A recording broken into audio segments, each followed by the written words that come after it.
blanket. The girl was sniffling, her cheeks wet. I didn't move, didn't breathe, afraid they would see me and I would ruin whatever moment they were about to have. It was then that I noticed the hole next to the trunk of the tree. Beside it, a small pile of red dirt. "Careful," the girl said. Her hair was a little bit blonde, a little bit brown, and the red around her eyes from crying made the green in them glow. The man lowered the small thing into the hole, and the girl began to cry. "I'm sorry, Princess. Goober was a good dog." I pressed my lips together. The chuckle I was fighting was inappropriate, but I still found humor in a funeral for something with a name like Goober. A woman let the back door slam behind her, her tightly wound, dark curls puffy in the humidity. She wiped her hands on a dish towel at her waist. "I'm here," she said, breathless. She froze, staring down into the hole. "Oh, you already—" She blanched and then turned to the girl. "I'm so sorry, honey." As the mother stared at Goober, his small paw poking out of the baby blanket he'd been loosely wrapped in, she seemed to get more upset by the second. "But I can't stay." "Mavis," the man said, reaching out for his wife. Mavis's bottom lip trembled. "I am so sorry." She retreated to the house. The girl looked to her father. "It's okay, Daddy." He hugged his daughter to his side. "Funerals have always been hard for her. Just tears her up." "And Goober was her baby before me," the girl said, wiping her face. "It's okay." "Well, we should pay our respects. Thank you, Goober, for being so gentle with our princess. Thank you for staying under the table to eat her vegetables."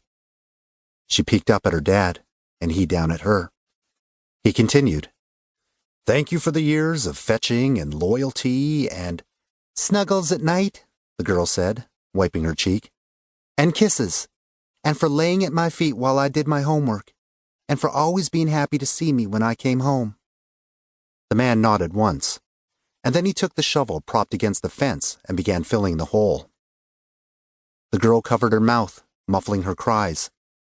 Once her father was finished, they had a moment without words. Then she asked to be alone, and he allowed it, nodding before returning to the house. She sat next to the mound of dirt, picking at the grass, just being sad. I wanted to watch her through my viewfinder and capture that moment, but she would hear my camera click, and I would look like a huge creeper, so I remained still and let her grieve. She sniffled. "Thank you for protecting me." I frowned, wondering what Goober had protected her from, and if she needed protection still.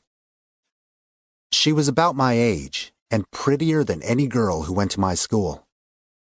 I wondered what happened to her dog, and how long she'd lived in the massive house that loomed over the backyard and cast a shadow across the street onto the other houses when the sun moved into the western sky. It bothered me not knowing if she was sitting on the ground because she felt safer with her dead dog than she did inside. The sun dropped out of sight and night settled in, the crickets chirping, the wind hissing through the oak's leaves. My stomach was beginning to gurgle and growl. Aunt Lee was going to rip me a new one when I got home for missing dinner. But the girl was still sitting next to her friend, and I'd decided over an hour before that I wasn't going to disturb her. The back door opened, a warm yellow light brightening the backyard. "Catherine?" Mavis called. "It's time to come in now, honey. Your dinner's getting cold. You can come back out in the morning." Catherine obeyed, standing and walking toward the house, stopping for a moment to look back at the grave once more before going in.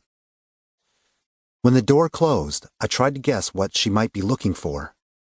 Maybe she was reminding herself it was real and Goober was gone. Or maybe she was saying one last goodbye. I slowly climbed down, sure to jump and land on the outside of the fence, giving the fresh grave plenty of space. The sound of my shoes crunching against the rocks in the alley stirred a few neighborhood dogs.